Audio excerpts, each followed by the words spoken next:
My daughter came home crying after school last Thursday. Her face was red, her eyes were puffy, and her fists were clenched around the straps of her backpack. Before I could even say hello, she dropped everything at the door and ran straight to her room. I could hear her sobbing from the hallway. I followed her in, sat beside her on the edge of the bed, and gently asked what had happened. She wouldn't look at me. She just shook her head and pulled her blanket over her face. I waited in silence. Eventually, she pulled the blanket down and whispered something I will never forget. She said, "You're a nobody." At first, I didn't understand. "Who said that?" I asked. "My teacher," she whispered, barely able to get the words out. "Miss Winsley, she said I'm just like you, a nobody." It felt like my chest caved in. I blinked. I tried to stay calm. What was happening when she said that? Lena looked at me, eyes wide with hurt.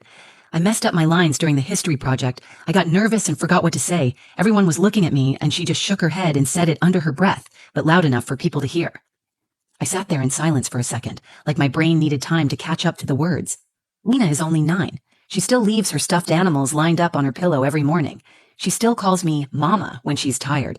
And this teacher, someone I trusted to protect and encourage her, looked at my daughter at her most vulnerable moment and decided to hurt her even more by going after me.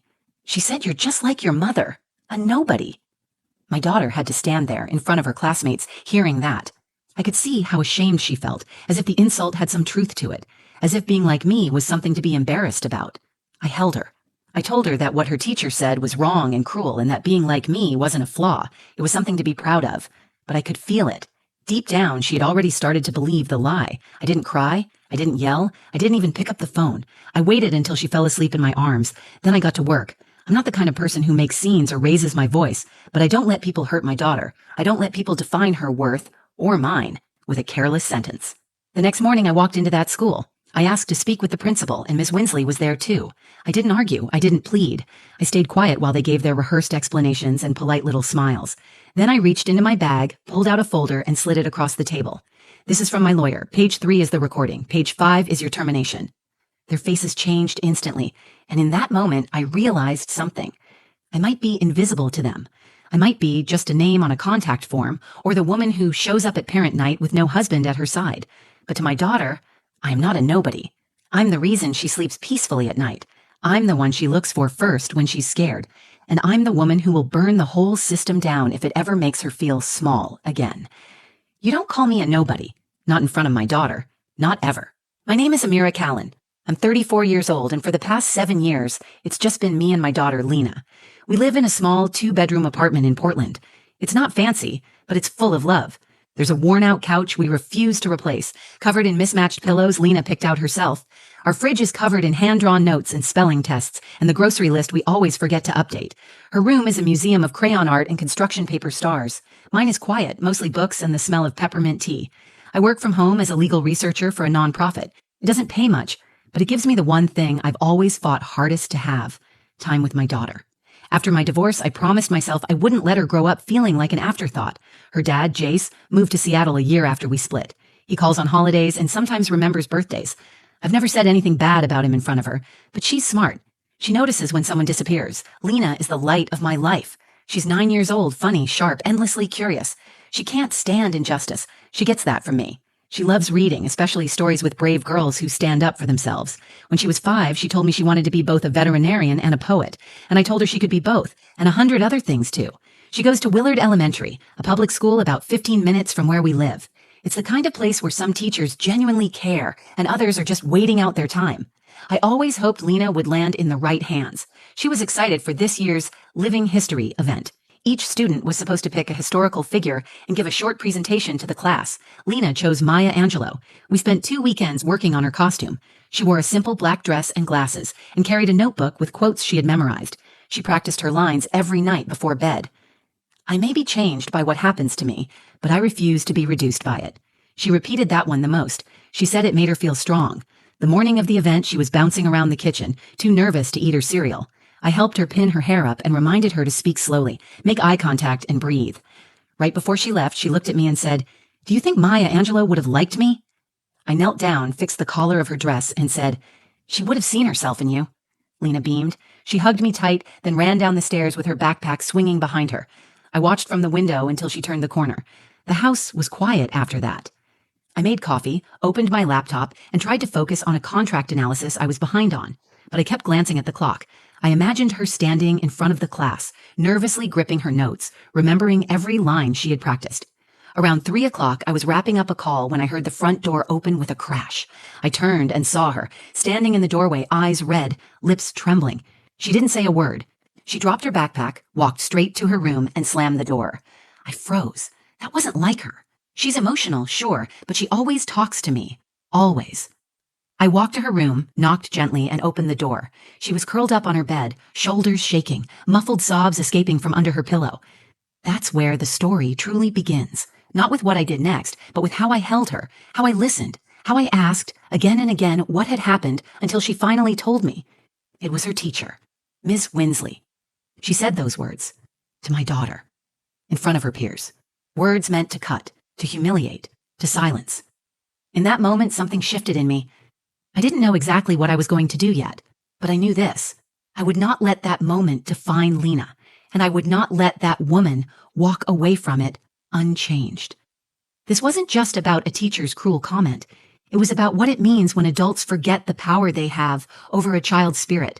It was about what happens when someone tries to write your worth in someone else's voice, and I wasn't going to let that stand. After Lena told me what happened, I sat next to her in stunned silence. I kept my arm around her as she spoke, gently pulling the story out piece by piece.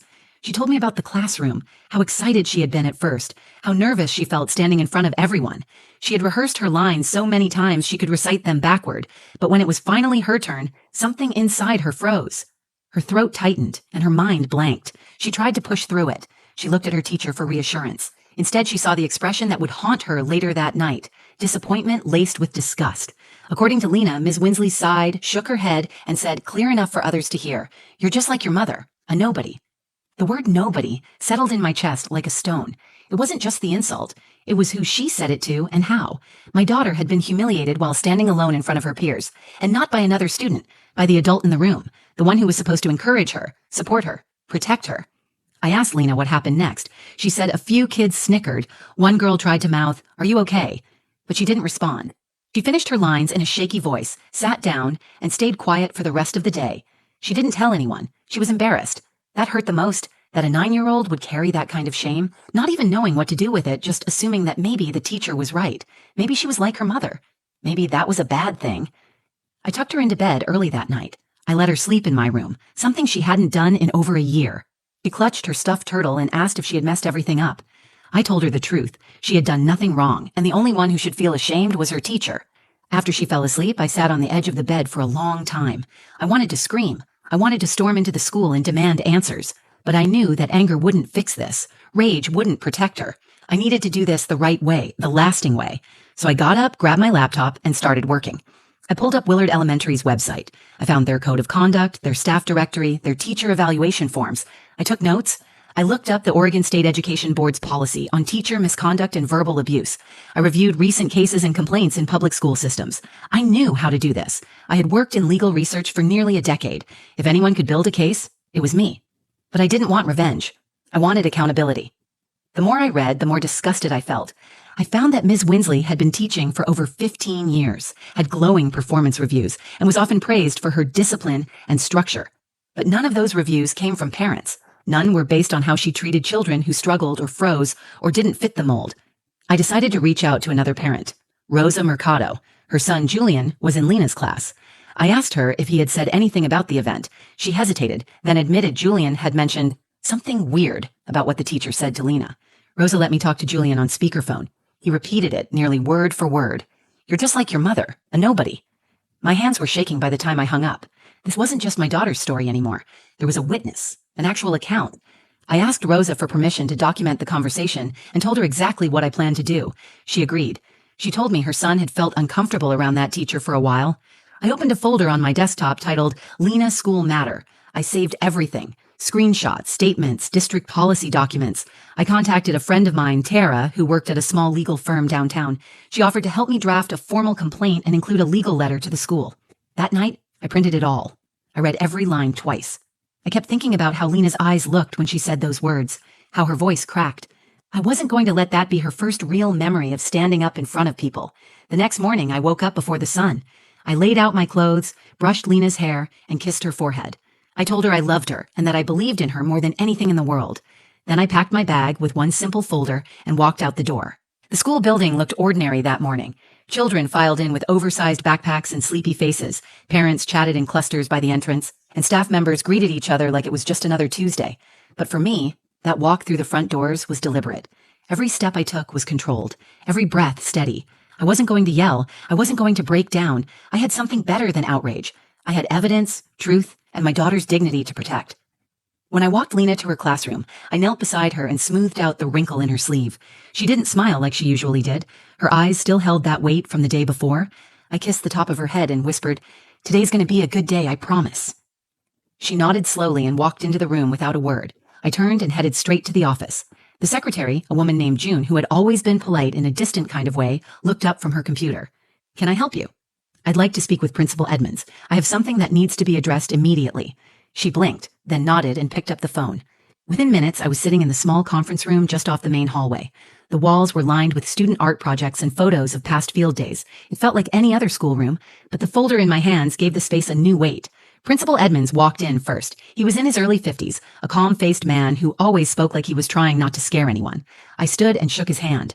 "Miss Callan," he said, "what's this about?" Before I could respond, Ms. Winsley entered the room. She seemed completely unbothered. She gave me a tight smile like we were about to discuss a minor scheduling issue. I sat down without greeting her. The principal cleared his throat. "So you mentioned this was urgent. What's going on?" I took a breath, opened my bag, and pulled out the manila folder. I placed it on the table in front of them and slid it across the polished surface toward Principal Edmonds. "This is from my attorney," I said calmly. Page 3 is a transcript of a recording from a conversation between two students. One of them is my daughter. The other is a classmate who confirms that during yesterday's event, Ms. Winsley made a personal insult about me to my child in front of her peers. Neither of them moved. Page 4 is a copy of your own district's Code of Conduct. Section 2, Article 7, outlines professional behavior and emotional safety. The behavior in question violates 3 separate clauses. Still nothing. Page 5 is a formal draft of a termination request. It includes the evidence, a summary of witness statements, and the names of those who are willing to confirm what was said. We will be forwarding it to the district office if I don't receive an immediate and appropriate response. The silence was complete. The principal finally reached for the folder, opened it, and began reading. Ms. Winsley laughed once under her breath. Was this really necessary? It was a slip. I was trying to redirect her attention, and I looked at her directly. "You humiliated my daughter in front of her classmates. You called her a nobody by calling me one. She didn't need redirecting. She needed support." I didn't say it like that. I didn't raise my voice. I didn't lean forward. I just kept my gaze steady. "You said it, and a child heard it clearly enough to repeat it word for word. You don't get to minimize it now." Principal Edmonds looked visibly shaken. His hands were folded over the folder, his lips pressed together. He finally said, "Thank you, Ms. Callan. We'll be reviewing this immediately and contacting the district's legal team. I want you to know we take these kinds of matters seriously." I nodded once and stood. As I gathered my things, I looked at Ms. Winsley one last time. "You told my daughter I was a nobody. You tried to use your authority to shame her. That may have worked on other kids, but not mine. You picked the wrong child. You picked the wrong mother." Then I left. As I walked through the hall, students were laughing, lockers were slamming shut, and teachers stood outside their doors chatting. It looked like any other school day. But for me, everything had changed, because I had stopped waiting for the world to do the right thing. I had done it myself. I didn't say a word when I left the conference room. I didn't need to. The truth was now sitting in black and white on the table in front of them. Let them read it. Let them sit with it. Let them realize what it meant when a mother stops asking for justice and starts demanding it. That evening, I got a call from the assistant superintendent's office. They had received my documentation and would be conducting an immediate internal review. I knew what that meant. It meant I had their attention. It meant they couldn't bury this. The next morning, Lena woke up more cheerful than I expected. She asked if she could take her art supplies to school so she could work on a poster during recess. I said yes. I watched her pack her markers into her pencil pouch and adjust the straps on her backpack. There was a quiet strength in her again. It wasn't completely restored, but it was returning. Later that day, I got another call, this time from Principal Edmonds.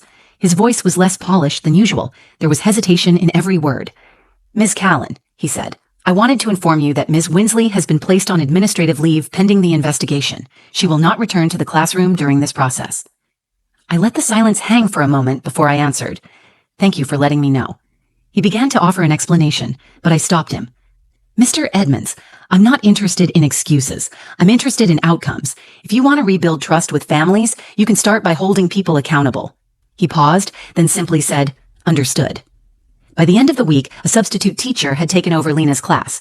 A kind man named Mr. Drew. He introduced himself to the students with a warm smile and a promise that everyone would get a fresh start. When Lena came home that Friday, she told me Mr. Drew had asked each student what they loved to do outside of school. Lena told him she liked to draw. He asked if she would be willing to help decorate the classroom bulletin board. That night, she came home beaming. She showed me the sketches she had made. There were stars, animals, and a quote from Maya Angelou that she wrote in big purple letters. "Still, like dust, I'll rise." My chest tightened as I read it. She hadn't given up on her project. She hadn't given up on herself. A week later, I received a final letter from the school district. They had completed their review. The audio and transcript, along with corroborating witness statements, were enough to support disciplinary action. Ms. Winsley's contract would not be renewed. Her employment was officially terminated. The letter was written in legal language, but I knew what it meant. It meant they had no room to defend her. It meant the truth had weight. I didn't celebrate. I didn't post about it online or tell other parents in the pickup line. This wasn't about revenge or winning. It was about showing my daughter what it looks like to stand up without shouting, to fight without violence, to carry yourself with dignity even when others try to strip it from you. Later that month, we were sitting at the kitchen table after dinner. Lena was coloring, her tongue poking out slightly as she focused on staying inside the lines. Out of nowhere, she said, "Mom, I think she was wrong." "About what?" I asked. "About you being a nobody. I think you're the biggest somebody I've ever known." I couldn't respond right away. I just reached across the table and took her hand. That moment didn't undo what had happened, but it gave it meaning. It reminded me why I did what I did. Not for the adults in that school, not for the administration or the policies. I did it for the little girl in the black dress with the Maya Angelou quote in her hands, standing nervously in front of a room full of people, hoping someone would see her. And I did it because someone tried to make her feel small, but she isn't small, and neither am I. Life settled back into its rhythms, but something inside me had shifted. The school year continued, routines resumed, and the incident slowly faded from the headlines of conversation. But for me and Lena, things didn't return to the way they were. They became something better. Lena's confidence began to rebuild piece by piece. Her new teacher, Mr. Drew, was patient and thoughtful. He encouraged creativity, asked for student input, and made sure everyone in the room felt heard. It was a stark contrast from what she had known before. He never once brought up the incident. He didn't need to. He simply showed her what safe felt like. One afternoon, Lena brought home a flyer from school. It was for a storytelling night. Parents and students could take turns reading aloud, sharing something personal or meaningful. When she handed it to me, I expected her to ask if I would go. Instead, she asked if we could read something together. I was stunned. "You want us both to read?" I asked. She nodded. "Can we read Maya Angelou?" So we did. The following Thursday evening, I stood beside my daughter in front of a small crowd of folding chairs and supportive parents. We took turns reading stanzas from Still I Rise. Her voice was steady. She looked up from the paper often, scanning the room like she wasn't afraid anymore. And when we finished, the applause felt real, not loud or forced, but meaningful. A few people even stood. Afterward, one of her classmates came over and said, "That was so cool." Lena smiled without hesitation. She didn't look for my approval. She already had it in herself. That moment felt like closure, not because it erased what happened, but because it showed how far she had come, how far we had come. I thought a lot about what Ms. Winsley had said, about the word she used so casually, nobody, a word meant to belittle, to reduce, to make invisible. I used to think being quiet or modest made it easy for people to underestimate you, but now I know the truth. Strength isn't about being loud. It's about being grounded. It's about knowing who you are, even when others try to redefine you. I also realized that Lena wasn't just learning how to be brave. She was learning how to be watchful. She had seen how I handled the situation, and she paid attention, not to the documents or the legal steps, but to the posture I kept, to the way I refused to meet cruelty with cruelty. I taught her that standing up for yourself doesn't require rage, just resolve. One night, as we were getting ready for bed, Lena asked, "Do you think she knew she was hurting me?" I paused. "I don't know what she was thinking, but I know she didn't expect you to stand back up." She was quiet for a moment. "You helped me do that." I smiled. "That's my job." A few weeks later, the school invited me to speak at a parent roundtable about communication and teacher-parent relationships. I almost said no. I wasn't interested in being a token example or a cautionary tale, but Lena encouraged me. "You're good at saying the truth without being mean," she said. "Maybe someone else needs to hear that." So I went. I told our story. I spoke about the power teachers have with their words. I reminded them that a child's self-worth can be shaken by a single sentence. And I said what needed to be said, that protecting students means protecting their dignity. When I left the room, a few parents stopped me to say thank you. One of them, a father with 2 kids in the district, said, "I felt that helplessness before. You made me feel less alone." That stuck with me. Because in the end, that's what this was really about. Not just defending my daughter, but refusing to let any child feel unseen, refusing to let any parent feel like they don't matter, refusing to let people in power speak without consequence. My daughter is not a nobody, and neither am I. We are people who rise, and we always will. If this story moved you, if it made you think about the words we use and the impact they leave behind, then share it. Share it with someone who needs to be reminded of their worth. Share it with someone raising a child on their own. Share it with a teacher, a parent, a friend, because standing up doesn't always look like a fight. Sometimes it looks like a folder on a table and a child finding her voice again. If you believe in stories that make people feel seen, give this video a like. Leave a comment. I read every single one. And if you haven't already, hit that subscribe button so you never miss the next one. This isn't just a channel. It's a space for real people, real voices, and the quiet strength we carry with us every day. Thanks for watching. I'll see you in the next one.